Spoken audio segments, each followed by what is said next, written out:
Market के अंदर आज नया रिकॉर्ड बनने के बाद हल्के फुल्की सी प्रॉफिट बुकिंग वापस से आ रही है, लेकिन ये प्रॉफिट बुकिंग उस तेज़ी के सामने कुछ भी नहीं है जो तेज़ी मार्केट ने आपको दिखाई है इस सीरीज़ के अंदर। ये सीरीज़ अपने आप में बहुत ही शानदार रही। कल निफ्टी की एक्सपायरी हो जाएगी, बैंक निफ्टी की, और उसका निफ्टी सीरीज़ से एक्सपायर कर देगा। रोल ओवर के नंबर्स थोड़ा उम्मीद से अभी भी कम चल रहे हैं अगर आप रोल ओवर चेक करना चाहें तो।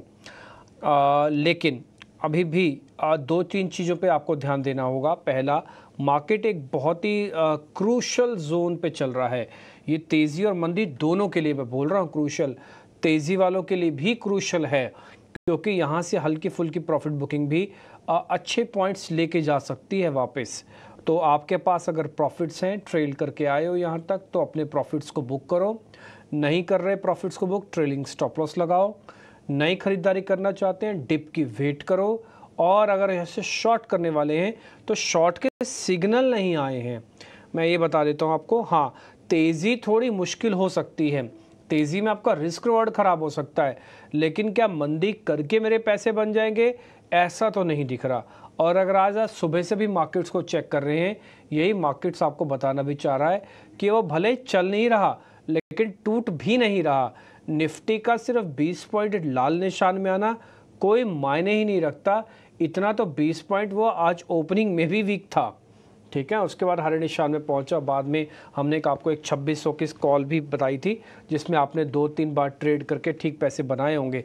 खैर अभी वो 78 रुपये की हो गई है, हमने उस पर 72 रुपये का एक स्टॉप भी दिया हुआ है आपको।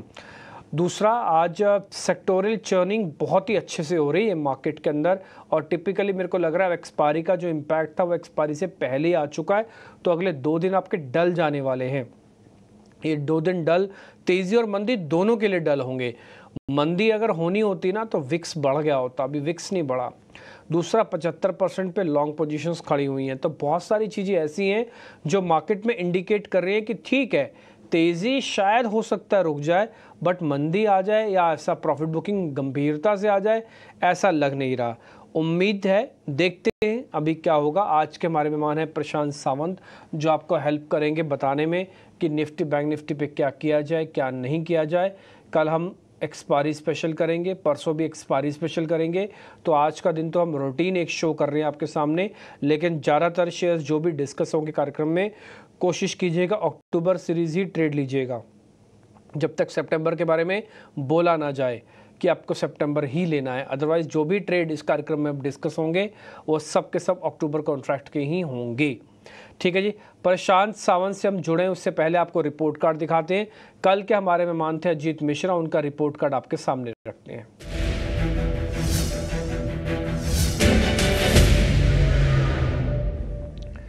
कल अजीत सर कार्यक्रम में आए होंगे, हालांकि मैं किसी वजह से कल कार्यक्रम का हिस्सा नहीं था। तो ओएनजीसी से 3.5% का गेन आपको मिला होगा।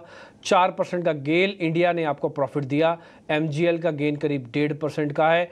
टाटा पावर का करीब 4%, एसबीआई का 2.5% और रॉयल्टी का 2% तक का गेन आपको मिला। और मैं उम्मीद कर सकता हूं कि कल जितने भी शेयर्स दिए होंगे सर ने, बैक टू बैक सभी शेयर्स का आपको प्रॉफिट है।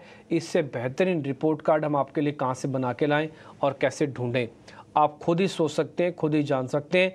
इस कार्यक्रम को अगर आप रेगुलरली वॉच करते हैं तो आपको अब तक पूरा आइडिया लग गया होगा कि इस कार्यक्रम में ज़्यादा शेयर नहीं दिए जाते, लेकिन जो शेयर्स दिए जाते हैं वो पक्के होते हैं। और दूसरा, स्टॉप लॉस टारगेट 1:2 की रेशियो में कैलकुलेटेड होता है, और जहाँ पे ऑप्शंस का ट्रेड आएगा वो भी हम आपके सामने ही रखते हैं, ठीक है। तो आज भी हम वैसे ही करने जा रहे हैं। ये रिपोर्ट कार्ड मोटा मोटी आपने देख लिया। अब हम आज के मेहमान से करेंगे बातचीत, और आज के मेहमान हमारे प्रशांत सावंत हैं, उनसे होगी बातचीत। प्रशांत जी नमस्ते, बहुत शुक्रिया। आपका थोड़ा ऑडियो और वीडियो हमने चेक किया तो वीडियो में थोड़ी दिक्कत आ रही है प्रशांत जी, तो आप हमारे साथ भी ऑडियो फॉर्म में रहिएगा। फोनर प्लेट हमने तैयार कर ली है, आप इसको स्क्रीन पे भी रख सकते हैं, आप विंडोज़ में भी डाल सकते हैं, 2 विंडो में भी रख सकते हैं इसको, जब आप डाटा को नहीं दिखाएं या फिर हटा लें तो। प्रशांत जी, पहले निफ्टी और बैंक निफ्टी पे आते हैं। पहले तो आपको बहुत बधाई, इतना बढ़िया शानदार सेशन रहा सितंबर सीरीज़ का। बैक टू बैक शॉर्टिंग के लिए आपने भी मना किया, हमने भी कई बार डाटा के बेसिस पर मना करवाया कि शॉर्ट मत करना, लॉन्ग करना, बाइंग ऑन डिप्स करना, लेकिन हमें भी नहीं मालूम था कि 26,000 इतनी जल्दी और 54,000 बैंक निफ्टी का भी आ जाएगा। हमको ये था कि 53,000 बैंक निफ्टी और करीब 25,000, 25,200, 300 तक मैक्स इस सीरीज़ में रहेगा। उसके बाद इस सीरीज़ 26,000 अगली सीरीज़ में दिखाती, लेकिन मार्केट ने ये पहले ही कर दिया।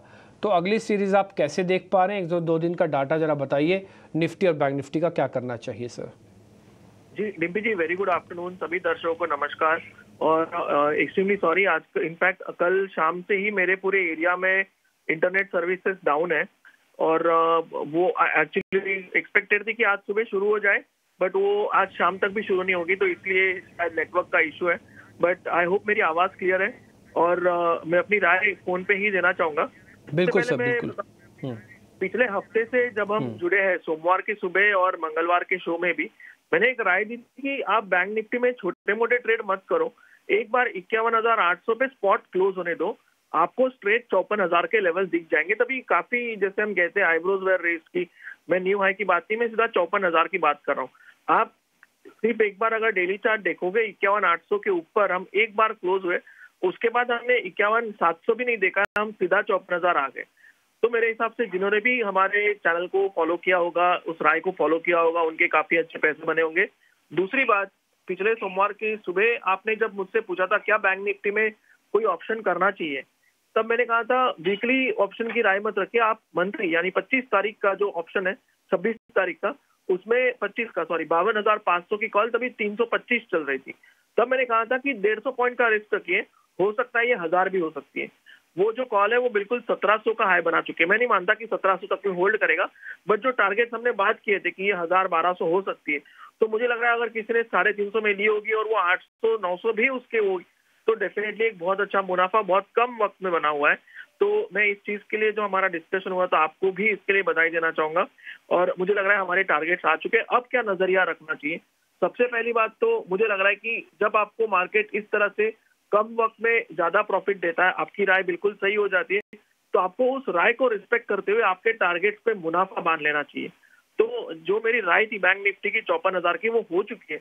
अब मेरी सलाह होगी, आप एक बार प्रॉफिट बुक कर लीजिए स्ट्रेट, यानी और ज्यादा फिर वो हम ग्रिड की तरफ मूव करते, जिसे हम लालच कहते हैं।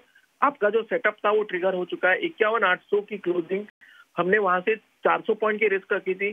400 पॉइंट के सामने अगर आपको 2200 पॉइंट 5 दिनों में मिले, मुझे नहीं लगता इससे ज्यादा आपको वेट करना होगा। स्ट्रेट प्रॉफिट बुक करके मुझे लग रहा है कि आप रिलैक्स हो जाइए और नेक्स्ट मूव के लिए वेट कीजिए। ऐसा नहीं कि आपने बुक किया तो यहाँ पे शॉर्ट कीजिए। नॉर्मली आप अगर देखो तो सितंबर का आखिरी हफ्ता बहुत वोलाटाइल होता है, और हम 26,000 के राउंड नंबर प्लस 54,000 के राउंड नंबर दोनों पे ही पहली बार आए। तो यहाँ पे एक लॉजिकल अप्रोच होगा कि प्रॉफिट बांध करके इंडेक्स स्पेसिफिक कोई ट्रेड ना रखिए। आपको लग रहा है एक्सपायरी के दिन कल या परसों छोटे मोटे मूव्स आए, आपने अच्छा प्रॉफिट बुक किया, उसमें से अगर थोड़ा 5-10% यूज करके आप रिस्क लेना चाहे आप कर सकते हो। ये मैं इसलिए कह रहा हूँ कि काफी लोगों को एक्सपायरी में कंपल्सिव ट्रेडिंग करने की एक आदत होती है, तो वो हिसाब से मैं राय दे रहा हूँ। अगर मुझे पर्सनली पूछा जाए तो मेरे हिसाब से कोई भी ट्रेड अभी इंडेक्स में अगर इतनी अच्छी मूव मिल गई है तो सीधा मुनाफा बांध के बाहर होना एक सबसे बेहतर तरीका होगा। ठीक है, तो आप निफ्टी और बैंक निफ्टी पे मोटा मोटी ये व्यू रखते हैं कि book the profit leave the market. पहला पॉइंट, अच्छे ट्रेड्स आए हुए हैं। नई सीरीज़ में रोल ओवर करते समय आप इस चीज़ का ध्यान रखें कि अच्छे प्रॉफिट्स हैं, क्यों रोल ओवर करना, ये है पहला पॉइंट। दूसरा पॉइंट, आपके पास जब अच्छे ट्रेड हों तो लॉन्ग पोजीशंस आप थोड़ा देख के लेना चाहिए। अच्छा सर, लॉन्ग नहीं ले तो क्या शॉर्ट ले लें? शॉर्ट भी नहीं लेना चाहिए। शॉर्ट करने का राइट अभी मार्केट ने नहीं दिया है। मार्केट इतना ज़रूर कह रहा है, इतने लेवल से इतना ज़रूर समझा रहे हैं, बता रहे हैं कि अभी आप थोड़ा सा पोजीशंस को बांधो, प्रॉफिट बुक करो या ट्रेलिंग स्टॉप लॉस लगाओ, लेकिन शॉर्ट नहीं करो। मार्केट फ्यूरियस बुल रन के अंदर है, और ये बुल रन का सबसे बेस्ट एग्जांपल सितंबर के लास्ट के 15 दिन है। आप सिर्फ खुद चेक कर लो, दिखा सकेंगे आप लास्ट के 15 दिन का निफ्टी और बैंक निफ्टी। ये तो बहुत छोटी छोटी चीज़ें हैं जो मैं इंडाइसेस आपको दिखा रहा हूँ। अगर आप स्टॉक्स देखोगे तो आप कई बार तो हैरान हो जाओगे कि 15 दिन में इतना प्रॉफिट भी आ सकता है क्या। आया है, बट लोगों को मिला भी है और गए भी हैं पैसे। वोडाफोन आइडिया उसका one of the best example है कि जहाँ पे पैसे काफ़ी तेज़ी से गए। लेकिन 15 दिन का निफ्टी और बैंक निफ्टी स्क्रीन पे देखेंगे तो आपको आइडिया लग जाएगा कि अच्छे प्रॉफिट्स आए हुए हैं। तो book the profit, leave the market, trailing stop loss, नया लेना नहीं है, पुराना शॉर्ट वॉट करना नहीं है। आगे बढ़े, सीधा स्टॉक्स पे आ जाए, निफ्टी और बैंक निफ्टी का। ये आप देखिएगा, ये दिस मंथ का है, निफ्टी के अंदर करीब 600 पॉइंट है। चलो मैं लास्ट के पहले के 15 दिन छोड़ देता हूँ, सिर्फ लास्ट के 15 दिन भी देखोगे तो आपको आइडिया लग जाएगा। 5% बैंक निफ्टी का, 2600 पॉइंट किसे कहते हैं। आपने पूरे महीने में बुक नहीं किए होंगे, चलो ठीक है, लेकिन लास्ट में बुक किए होंगे तब भी आपका काम बना है। आगे बढ़ें, शेयर्स दिखाते हैं आपको ताज़ा खरीदारी वाले। लेके आइए जरा स्क्रीन पर फ्रेश लॉन्ग शेयर्स।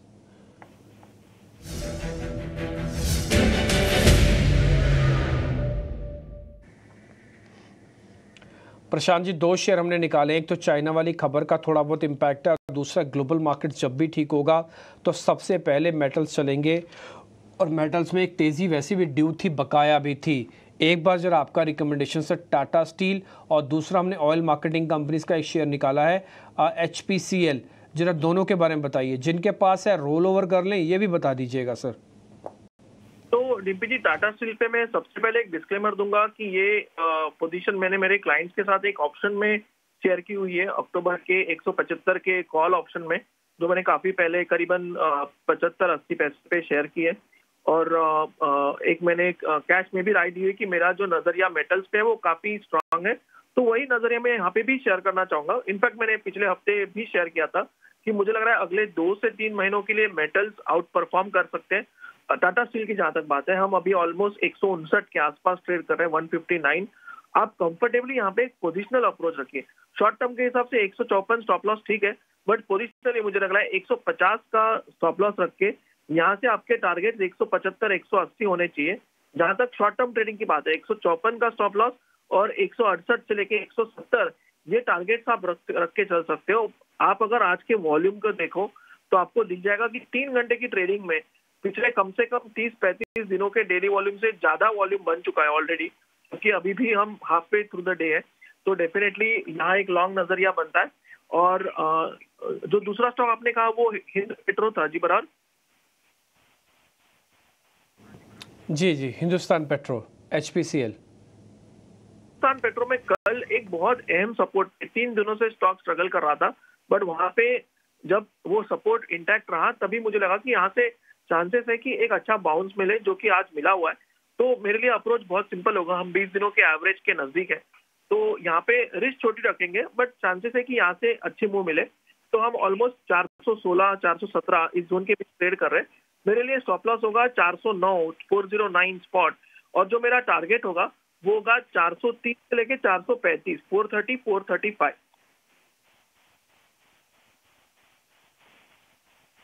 ठीक है, तो दोनों के स्टॉप लॉसेस टारगेट आपकी स्क्रीन पर आ जाएंगे छपे हुए, आप इसको दोनों को नोटिस कर लीजिएगा, HPCL पे और साथ ही टाटा स्टील पे भी। मैं 2 शॉर्ट कवरिंग के ट्रेड भी आपके स्क्रीन पर रखना चाहता हूं, एक बार जरा वो भी दिखाइएगा। फर्स्ट है नालको, नेशनल एल्यूमिनियम के नाम से मिलेगा, और दूसरा शेयर है टाटा केमिकल्स का। अभी आज थोड़ा चलना शुरू है, बट एक सुस्त शेयर है, इसके बारे में आप ज़रूर याद रखिएगा। टाटा केमिकल एक सुस्त शेयर है। नालको में आज अच्छी बढ़त है, करीब 5% की शॉर्ट कवरिंग के बदौलत आ रही है। सर, इन दोनों पे आपका स्टॉप लॉस टारगेट? तो DP ji, NALCO straight buy, outright buy current level में ऑलमोस्ट 190 के आसपास है। तो यहाँ पे मुझे लग रहा है स्टॉप लॉस आपको रखना है 184, 183, 183 एक लॉजिकल आइडियल स्टॉप लॉस होगा। आपका जो टारगेट होगा वो 200 का होगा। बट एक और चीज मैं कहूंगा कि करीबन 192, 194, 192-194 एक गैप जोन है, इसको अगर हम क्रॉस करें तो आप पोजीशन यहाँ पे ऐड भी कर सकते हो।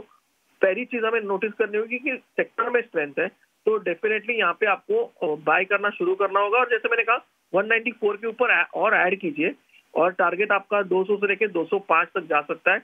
Definitely outright bye.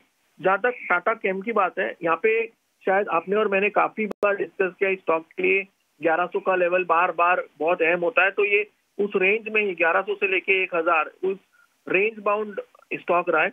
अभी भी 1100 से इसने एक रेजिस्टेंस ये किया था, फेस किया था, वहां से हम फिर से 1000 के लेवल पे आए। अगर अभी हम देखें तो फिर एक ऑलमोस्ट 200 दिनों के एवरेज को हम रेजिस्ट कर रहे हैं। फिलहाल मैं यहाँ प्रीएम नहीं करूंगा। जो बाकी सारे स्ट्रक्चर्स हमने डिस्कस किए वो बहुत क्लियर कट बाय स्ट्रक्चर थे, यहाँ पे मुझे वो क्लैरिटी नजर नहीं आ रही है। तो जिनको एक्यूमुलेट करना है, डेफिनेटली रिस्क कम है, रेंज के निचले लेवल पे, वो एक्यूमुलेशन पर्सपेक्टिव से 1025 स्पॉट के स्टॉप लॉस से एक्यूमुलेट कर सकते हैं। टारगेट आपका वही होगा, रेंज की ऊपरी लेवल 1100, बट जिनको ट्रेड करना है, मोमेंटम चाहिए, उनको मैं थोड़ा वेट करने की सलाह दूंगा। ठीक है, डन। तो टाटा केमिकल्स पे वेट एंड वॉच की सलाह है। दूसरा, नाल्को पे आउटराइटली आपने बाय बोला है, स्टॉप लॉस टारगेट आपकी स्क्रीन पर आ जाएगा। सर एक बार जरा नाल्को का स्टॉप लॉस टारगेट वापस से बता देंगे आप? डिम्पी जी, यहाँ पे नाल्को में हम 184, 184 का स्टॉप लॉस, 183 इस जोन में स्टॉप लॉस रख के हम 200 का टारगेट रख सकते हैं। बट मुझे लग रहा है क्योंकि इस सेक्टर में स्ट्रेंथ है, 205, 210 ये लेवल्स भी नजर आ सकते हैं। तो टाटा केमिकल्स को रोक दें फिलहाल, ज्यादा ना ट्रेड लें, नाल्को ही रखें? मेरे लिए ट्रेडिंग के हिसाब से नाल्को बेहतर है, बट मैंने जैसे कहा कि जिनको एक एक्यूमुलेशन यानी जो पोर्टफोलियो बेस्ड अप्रोच रख रहे हैं, उनके लिए टाटा केमिकल्स एक अच्छे लेवल पे आ चुका है। ठीक है, स्टॉप लॉस टारगेट भी मेरे को दे दो फिर सर टाटा केमिकल्स का एक बार। जी, टाटा केमिकल्स का 1025 का स्टॉप लॉस, 1025, और टारगेट आपका होगा 1100 जो कि रेंज की ऊपरी लेवल है। और इसके साथ में एक और चीज ऐड डेफिनेटली करूंगा, अगर ये स्टॉक 1100 के ऊपर आप 1% और दीजिए, यानी करीबन 1120 के आसपास 1110 क्लोजिंग दे दे, तो डेफिनेटली स्टॉक की तरफ एक ट्रेंड चेंज का नजरिया देके हम स्ट्रॉन्ग मोमेंटम जोन में भी जा सकते हैं। बट वो आगे की बात है, फिलहाल मुझे लग रहा है रेंज की ऊपरी लेवल को टारगेट रख के 1025 का स्टॉप लॉस रखना चाहिए। 1025 का स्टॉप लगाया, 1100 का टारगेट लगाया, रेशो हो गया 1:2 का। ये हो गया टाटा केमिकल्स का। नाल्को ऑलरेडी आपको पता लग चुका है। तेज़ी वाले कैटेगरी के अंदर हमने HPCL का एक पर प्लेट दिखाना है, HPCL की प्रॉफिट लॉस, वो भी एक बार ज़रा नोटिस हो जाए, वो भी ट्रेड फाइनल कर दिया है। साथ ही साथ निफ्टी और बैंक निफ्टी को अवॉइड कैटेगरी में डाला है। नो शॉर्ट नो लॉन्ग जो है उसका आप ट्रेलिंग स्टॉप लॉस लगा लो, या तो फिर उसके अंदर से प्रॉफिट बुक कर लो। तो जो भी ट्रेड हमने आपके सामने रखे, सबके स्टॉप लॉसेस टारगेट हम आपके सामने वापस से रख रहे हैं। अगर कोई मिस हो गया हो आप अच्छे से नोटिस कर लीजिएगा। इन चारों ट्रेड में Tata steel, HPCL, NALCO, Tata chemicals में कोई भी ऑप्शन का ट्रेड नहीं है। ये चारों के चारों सीधा फ्यूचर के या तो कैश के हिसाब से लेना, और जब आप फ्यूचर ले रहे हो तो अगले कॉन्ट्रैक्ट लेना, कैश ले रहे हो तो जैसे मर्जी आप ले सकते हो। क्वांटिटी अपना आराम से रखना। बाज़ार ऑल टाइम हाई पे है, इसलिए वॉल्यूम कम होना चाहिए, मैंडेटरी कम होना चाहिए। पहले तो ऑप्शनल था, अभी मैंडेटरी कम होना चाहिए। यहीं पे हम तेज़ी वाले सेगमेंट को ख़त्म कर रहे हैं। जब ब्रेक के बाद लौटेंगे तो स्टॉक्स हम आप लगातार आपके सामने नोटिस करवा रहे हैं। अभी तक हमने तेज़ी वाले सेगमेंट में से एक तो टाटा स्टील, दूसरा HPCL, तीसरा नाल्को, तो चौथा टाटा केमिकल्स अब तक फाइनल हुआ है। बैंक निफ्टी में कोई ट्रेड नहीं है, जो है ट्रेलिंग स्टॉप लॉस लगा के रखना है या फिर टाइमली अपने प्रॉफिट्स को बुक करना है। ठीक है, अब जरा मंदी वाले सेगमेंट के शुरू कर रहे हैं जल्दी से, और ताज़ा बिकवाली वाले शेयर जब आपकी स्क्रीन पर आएंगे।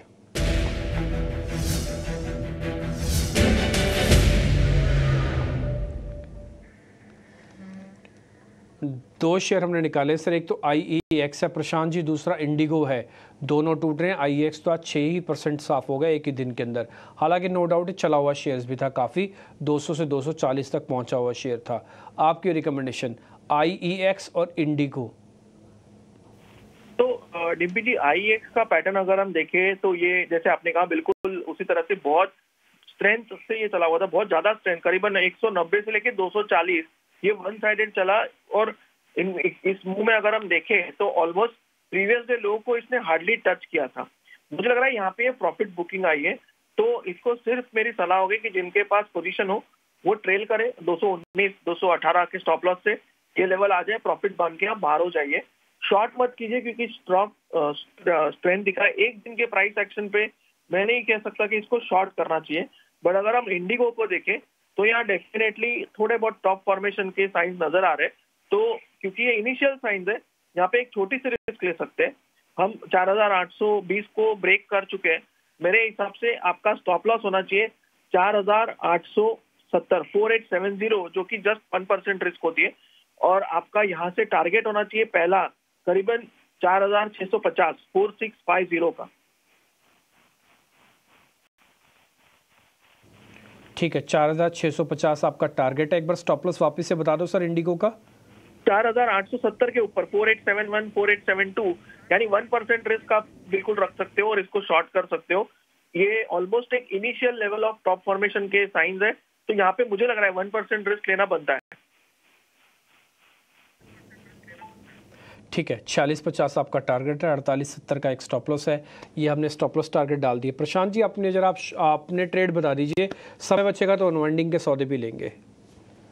तो डिम्पी जी मेरा फर्स्ट पिक है जुबिलेंट फूड्स। मुझे लग रहा है थोड़ा पेपर सेक्टर एफएमसीजी की तरफ जाना बेहतर होगा। तो हालांकि मैं आईटी भी ढूंढ रहा था बट वहां स्ट्रेंथ अभी तक नजर नहीं आ रही है। तो जुबिलेंट फूड्स में स्टॉप लॉस रखेंगे करीबन 695, 697, 695, 697। मुझे लग रहा है ये स्टॉक अब 740, 740 तक के लेवल दिखा सकता है। और जो नेक्स्ट स्टॉक मुझे अच्छा लग रहा है वो है कोल इंडिया। अगर हम कोल इंडिया को देखें तो इसमें एक बेस फॉर्मेशन स्टेबल होने के बाद मूव होना शुरू हुआ है और 20 दिनों के एवरेज के ऊपर आज कंफर्टेबली ट्रेड हो रहा है। इसको एक पुल बैक की तरह ट्रीट करना चाहिए और 497, 497 स्पॉट स्टॉप लॉस रख के 524, 524 के टारगेट के लिए इसको लॉन्ग करना चाहिए। ठीक है सर, यही है और भी कुछ इसके अलावा कोई ऑप्शन वगैरह? जी नहीं रिम्पी जी, मैं फिलहाल थोड़ा इस एक्सपायरी के लिए वेट कर रहा हूँ क्योंकि जैसे मैंने कहा नॉर्मली जो सितंबर का एंड होता है वहाँ पे बहुत ज्यादा वोलेटिलिटी होती है। तो यहाँ पे थोड़ा वेट करेंगे और एक्सपायरी होने के बाद हम ऑप्शन की तरफ एक नजरिया बना सकते हैं। ठीक है sir, thank you very much, बहुत बहुत शुक्रिया सर, आपने हमको ये शेयर बता दिया। एक इस पे हम ट्रेड पर ध्यान रख सकते हैं। वक्त एक छोटे से ब्रेक का है, ब्रेक के बाद जब हम लौटेंगे तो कुछ एक और शेयर्स पे हम चर्चा करेंगे अगले कार्यक्रम में। नमस्कार।